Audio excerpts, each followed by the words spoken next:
नमस्कार। Cinema hall में आपका स्वागत है। मैं अजय ब्रह्मात्मस। ज्यूरी के अध्यक्ष नडाव लैपिड ने द कश्मीर फाइल्स के बारे में बताया कि यह भद्दी, अश्लील और प्रोपेगेंडा फिल्म है। क्लोजिंग सेरेमनी में वो अपना बयान दे रहे थे और ज्यूरी की राय बता रहे थे। उसमें उन्होंने आश्चर्य व्यक्त किया कि कैसे यह फिल्म प्रतियोगिता श्रेणी के लिए चुन ली गई। उन्होंने प्रतियोगिता श्रेणी की 15 फिल्मों से 14 फिल्मों की तारीफ की, उनकी तकनीक, उनके क्राफ्ट के लिए। लेकिन 15वीं फिल्म के चुनाव पर उन्होंने आश्चर्य व्यक्त किया, अपनी हैरानी और परेशानी बताई। उनके इस बयान के बाद से ही हंगामा मचा हुआ है और यह बहस चल रही है कि कैसे ज्यूरी के अध्यक्ष ने अंतर्राष्ट्रीय मंच पर भारत में रहते हुए इस तरीके का बयान दिया। यह स्वीकार नहीं हो पा रहा है कि कोई स्वतंत्र फिल्मकार अपनी राय, अपना मंतव्य किसी ऐसी फिल्म पर जाहिर कर सकता है जो फिल्म वास्तव में एक प्रोपेगेंडा और एजेंडा फिल्म हो। जाहिर सी बात है कि फिल्म के क्राफ्ट को लेकर वे इस तरीके की बातें कर रहे थे।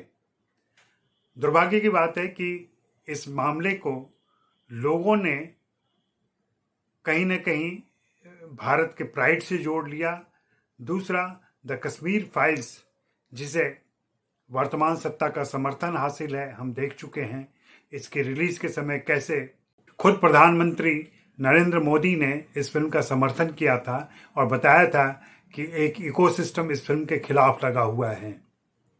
वास्तव में ऐसा कहते हुए उन्होंने एक नया इकोसिस्टम तैयार किया था जिसमें इस फिल्म के समर्थन के लिए सबकी सहमति ली गई थी। हुआ भी, लोगों ने खूब देखा इस फिल्म को और उस प्रभाव में देखा जिस प्रभाव की चर्चा हम बार बार करते रहे हैं कि अभी बहुसंख्यक हिंदू समाज सत्ता में मौजूद भाजपा के विचारों से बहुत ज़्यादा प्रभावित है, आलोड़ित है और उसका अनुगमन करती है। इस फिल्म का भी अनुगमन हुआ और यही हंगामा का विषय बन गया है, क्योंकि एक विदेशी फिल्मकार ने आकर भारत के अंतर्राष्ट्रीय फिल्म समारोह के मंच से वह बात कह दी जो अखबार गुजरी है और सभी उस पर अपनी प्रतिक्रियाएं व्यक्त कर रहे हैं। खुद विवेक रंजन अग्निहोत्री भी बयान दे रहे हैं, अनुपम खेर बयान दे रहे हैं, भाजपा के प्रतिनिधि और समर्थक टिप्पणियां कर रहे हैं, वहीं दूसरे खेमे के लोग भी अपनी टिप्पणियां कर रहे हैं, जाहिर कर रहे हैं, व्यक्त कर रहे हैं। साथ ही समीक्षकों और फिल्म क्रिटिक और फिल्मों से संबंधित पत्रकार भी अपनी राय जाहिर कर रहे हैं।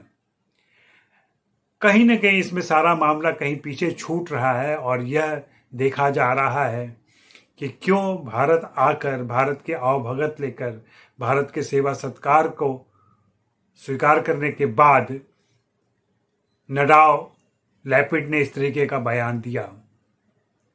जैसा कि मैं पहले कह चुका हूं, उन्होंने इस फिल्म के क्राफ्ट को लेकर बयान दिया है, फिल्म की क्वालिटी को बयान दिया है। उन्होंने कहीं भी यह बात नहीं कही कि कश्मीर में जो हुआ वह सही नहीं है। फिर विवेक रंजन अग्निहोत्री क्यों यह बयान दे रहे हैं कि अगर कोई साबित कर दे कि इस फिल्म में दिखाई गई बातें सत्य नहीं हैं तो मैं फिल्म बनाना छोड़ दूंगा। यह तो बात कुछ और हो गई। आप फिल्म के क्वालिटी की बात नहीं कर रहे हैं, आप फिल्म के नैरेटिव की बात नहीं कर रहे हैं, आप फिल्म के क्राफ्ट की बात नहीं कर रहे हैं, फिल्म के तकनीकी गुणवत्ता की बात नहीं कर रहे हैं, उसकी सिनेमाई उदात्तता की बात नहीं कर रहे हैं। अनुपम खेर बिल्कुल अलग ढंग से प्रतिक्रिया व्यक्त कर रहे हैं। उनको तो ये लग रहा है कि कोई टूल की इसके पीछे सक्रिय है और कहीं न कहीं यह भारत को नीचा दिखाने की अंतर्राष्ट्रीय साजिश है। उन्होंने यहाँ तक कहा कि ये प्री प्लान्ड है। आप तय कीजिए कि क्या आपको लगता है कि ये प्री प्लान्ड है। मुझे तो बिल्कुल ऐसा नहीं लगता। ज्यूरी के अध्यक्ष को लगा कि यह फिल्म इस लायक नहीं है कि प्रतियोगिता श्रेणी में लाई जाए। उसके अलावा उन्होंने फिल्म के बारे में अपनी राय जाहिर की। वह राय किसी और की राय से भिन्न हो सकती है, लेकिन इसका मतलब यह नहीं है कि वे कहीं भारत को और भारत की एक पॉपुलर फिल्म के बहाने भारतीय मानस को नीचा दिखाने की कोशिश कर रहे थे। अतिरिक्त संवेदनशीलता की जरूरत नहीं है। हमें यह देखना और सोचना और विचारना होगा कि वास्तव में हम फिल्म निर्माण के क्षेत्र में और ऐसी भावनाओं को जाहिर करते समय किस तरीके का पक्ष रख रहे हैं और क्या स्टैंड जाहिर कर रहे हैं।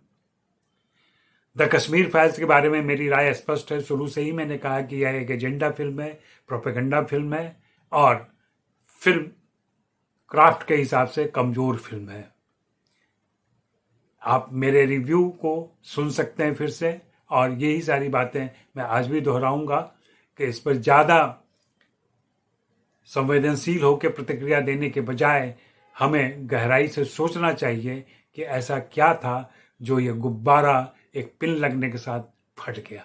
आप देखते रहें सिनेमा हॉल, और वीडियो पसंद आते हैं तो ज़रूर सब्सक्राइब कर लें और buy me a coffee link पर जाकर मेरे लिए कॉफ़ी भी खरीदें।